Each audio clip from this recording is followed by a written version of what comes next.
Para business leaders dan intellectual business community, kita lanjut dalam segmen kedua diskusi kita hari ini, How to be a good boss in a bad economy, yang kita angkat dari Harvard Business Review bulan Juni tahun 2009. Buat Anda yang ingin berpartisipasi, silakan SMS ataupun SMS ke 0896 kali 788. Anda bisa bertanya, memberikan komentar ataupun memberikan tanggapan tentang topik ini ataupun CEO reference.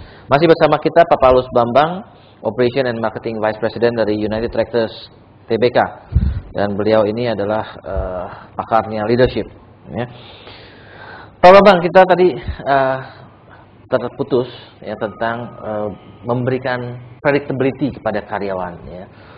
Tadi Pak Bambang katakan untuk predictability kita harus melihat kita punya kondisi, total value-nya, tapi juga tetap yang namanya we have to say something that we commit in ya. Kalau nggak salah sih, almost all companies lah akan bilang pokoknya kita akan usahakan nggak akan PHK. Namanya usaha gitu kan. Tapi kan yang people want to know, adanya sedikit kepastian lah, yang namanya usaha itu sebisanya apa segimana nih gitu kan. Gimana Pak? Justru itu yang paling penting buat saya tadi, kita membereskan kembali dompet dulu. Right. Jadi kita harus jangan hanya menekan karyawan. Kalau ada krisis, karyawan potong dulu terus jadi air putih. Itu tuh masalah kecil. Tapi nggak berani berhadapan dengan prinsipal, nggak berani berhadapan dengan customer, nggak berani berhadapan dengan supplier. Itu yang nggak fair buat kita. Kita bereskan PR kita adalah membereskan the total value chain. Tadi katakan buat kami pada waktu itu datang dulu ke benar-benar ke prinsipal, ke supplier. Ini kondisinya begini nih. Kita sudah PO, kita under PO kita under segala macam. Tapi kondisinya turunnya luar biasa. Kita tolong pengertian mereka. Dan kebetulan kami punya prinsipal yang bagus sekali. Justru dalam keadaan kita terbuka, ini kondisi stop. Mereka tahu persis. Ya. Jadi karena kalau kita nggak melakukan kita bleeding. Inventory sekian banyak. Tapi percuma juga dia supply juga nggak dibayar juga nanti Pak.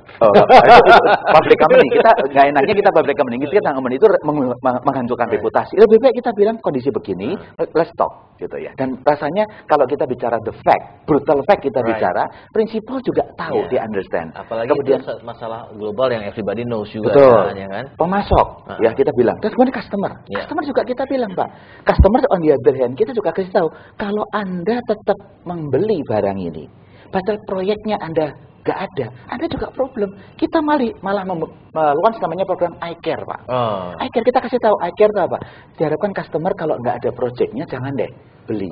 Karena kita jangan terus gara-gara takut DP-nya hilang, takut segala macam, akan create problem in the future. Kan bisnis tidak hanya 18 bulan, bisnis 11 tahun. Kita bilang jangan, supaya kalau Anda nggak beli, kita segala macam, Anda secure the operation, kita bisa bilang sama prinsipal, kita bisa bilang stop semua, let's reconsolidate together. Jadi kita juga melakukan sama customer, nggak perlu Anda beli segala macam kalau proyeknya nggak. Setelah itu bukunya bagus, kita bisa ngitung cash flow kita gimana. In case of beauty kebetulan kita lagi right issue, kita mau investment beli all segala macam, kita langsung stop. Udah jangan macam-macam. Cash is king, kita stop. Nah dengan stop ini kita bilang kapan kita lihat working capital kita berapa lama. Andaikan ini, langsung kita harus punya cash. Cashnya berapa? Kita tentukan 18 bulan nih atau 12 bulan. Biasanya cuma cash mungkin 6 bulan. 18 bulan whatever tergantung ya. Kita akan secure ini. Jadi kita punya yang namanya absorption rate Pak. Artinya apa? Kita udah punya pegangan. Kalau sampai kita nggak jualan unit, berapa kita mesti bisa bayar OPEX. Jadi absorption tuh kita jualan yang recurring. Part and service, kita di atas 120 misalkan. Artinya nggak jualan unit, saya masih bisa mempertahankan karyawan. Itu karyawan semua tahu. Jadi hati-hati, kamu harus kerja untuk part and service. Begitu absorption di 100, hati-hati nih. Jadi kalau dia nggak jualan unit nggak apa-apa. Karena part and service bisa. Ini open book. Jadi everybody know. Jadi waktu kita kasih janji, itu dia tahu persis. Kita nggak main-main. Tapi kalau Anda nggak kerja keras, sehingga parts nggak jualan, service nggak jualan, jebret ya tinggal tunggu waktu. Tapi ini yang paling penting dan banyak top manajemen itu nomor satu, kalau ada apa-apa karyawan sikat semua sikat. Ini yang menyebabkan orang nggak percaya lagi, tidak mengerjakan PR-nya. Nah, kalau mereka karyawan tahu akhirnya, oke, kita sudah melakukan PR, kita ada sekian dana, mereka tahu persis, absorption rate kita tenang, oke bilang sampai 2009 tenang kita. 2010 kalau sampai itu kita belum tahu. Tapi waktu kita janji mereka tahu bukunya sudah jelas. Jadi predictability bicara soal buku. Jadi karyawan itu tidak bodoh loh.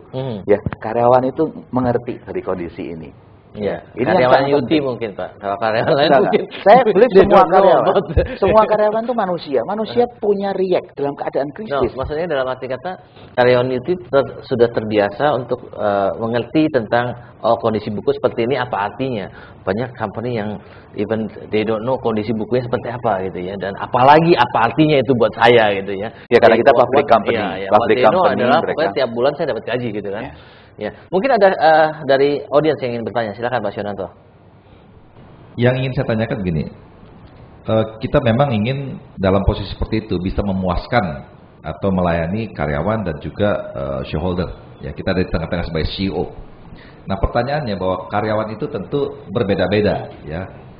Untuk karyawan kalau di level manager mungkin lebih gampang diajak bicara, tapi di worker ini mungkin jauh berbeda sulitnya. Nah, pertanyaan saya, bagaimana kita berhadapan dengan karyawan-karyawan di level bawah ini? Sejauh mana kita mau ajak bicara dan sejauh mana kita mau buka? Ya, diceritakan laporan keuangan, di mana banyak kejadian berhadapan dengan karyawan-karyawan atau buruh seperti ini, kan mereka bilang ya pokoknya mesti begini, ya kan? Jadi negosiasinya tuh setengah mati. Nah, itu pertanyaannya strateginya apa? Nah, kedua kita tahu bahwa ya khusus di Indonesia ini, waktu mau bicara sama buruh, ini siapa yang diajak bicara? Yang bisa mewakili. Kadang-kadang di satu perusahaan, itu ada serikat buruh beberapa. Ya kan? Sehingga akhirnya, selain kita berhadapan dengan permasalahan eksternal, krisis, internal itu menambah krisis. Nah, kira-kira dalam keadaan seperti ini strateginya apa? Supaya apa yang kita mau. Kita niatnya baik. Mengajak mereka, menceritakan kepada mereka, ini loh keadaan kita. Nah, tapi pertanyaan sejauh mana kita mau cerita dan sebenarnya mau dibuka. Sementara buat mereka mungkin belum pernah melihat angka dan nggak ngerti arti angka itu dan nggak mau ngerti. Yang mereka cuma ngerti berapa yang dia dapatkan. Misalkan aja dalam hal pembayaran THR, membayar gaji tiap bulan itu setengah mati, ini berhadapan dengan THR yang memang wajib tapi posisi kita nggak memungkin kan. Berat, ya ini mungkin kira-kira strateginya. Bahwa tadi Bapak bilang lagi bahasa ekonomi, UT pun masih 18 bulan. Iya, masih belum kelihatan itu ya. Masih aman itu ya. Bagaimana perusahaan yang cuma punya duit 2-3 bulan dan ada THR pula, ya. Dan karyawannya ya sebagian mau ngerti, sebagian nggak mau ngerti gitu ya. Jadi kalau kita ngomong bagaimana to be a good leader in that kind of situation. A good leader kan berarti juga harus ngebelain perusahaan dong Pak, tadi katanya ya. Selain itu juga harus ngebelain karyawan, ya kan. Jadi have to balance both. Nah, kondisi tidak ideal. Bagaimana is an ideal good leader? Ini kita bicara teori ya, karena di kita kan kalau di tengah-tengah kita harus potong nggak apa-apa ya, karena 3 menit kita harus break. Teori karena kalau di kami kan kebetulan public company, dari Pak Syonanto kita kebetulan public company biasa. Kalau ini asumsinya, ini kan saya sekarang jadi konsultan ini gitu ya. Asumsinya kalau perusahaan, kondisi perusahaan tidak diketahui karyawan bagaimana. Jadi kan kondisinya beda. Kalau saya selalu believe banyak paradigma yang keliru soal karyawan nih. Asumsinya karyawan itu selalu berhubungan dengan manajemen itu seperti ini. Kita selalu nganggap buruh itu nggak bagus atau buruh senang. Padahal sebetulnya enggak lah. Karyawan itu sama aja. Makin kita tidak educate mereka, makin mereka akan behave according to their standard.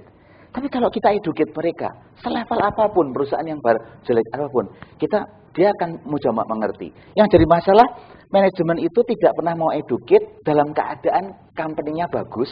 Tapi coba-coba mendadak dalam kantinnya jelek, langsung bilang, wah begini. Ini yang jadi masalah. Ya paling bagus adalah kalau saya dalam keadaan seperti itu, misalkan udah terlambat ya, Pak Syo, udah terlambat kondisi 3 bulan, itu nggak usah krisis. Kalau cuma dia bisa tahan 3 bulan, nggak usah krisis juga lihat ini ya. Dia mesti tell the brutal facts. Harus berani nih. Kondisinya adalah seperti ini, 3 bulan lagi cash flow-nya seperti ini, mungkin ada karyawan nggak, tapi memang itu sakit. Kanker itu mendadak. Sekarang kalau tahu mendadak kanker, kan kita nggak bisa bilang, wah hati-hati ya. Nggak bisa. Mungkin terlambat sebaiknya dari dulu begini. Enggak, kalau misalkan asumsinya tadi Pak Syo, udah karyawan 3 bulan, berarti kan sebenarnya mendadak penyakit akut, bukan kronis. Kita harus bilang cepat, kondisi begini. Bahwa ada yang bisa nerima atau tidak, nggak bisa. Nah di Harvard ini yang kedua dibilang bikin understanding. Kita bicara berkali-kali, communication. Ini salah satu buku yang bagus. Baik Pak, nanti kita bahas yang nomor 2 itu setelah segmen berikutnya, karena kita harus break sebentar. Para business leaders dan intellectual business community silakan berpartisipasi dengan SMS ke 0896 kali 788 dan kita akan break untuk masuk ke dalam segmen berikutnya. Kita break sebentar.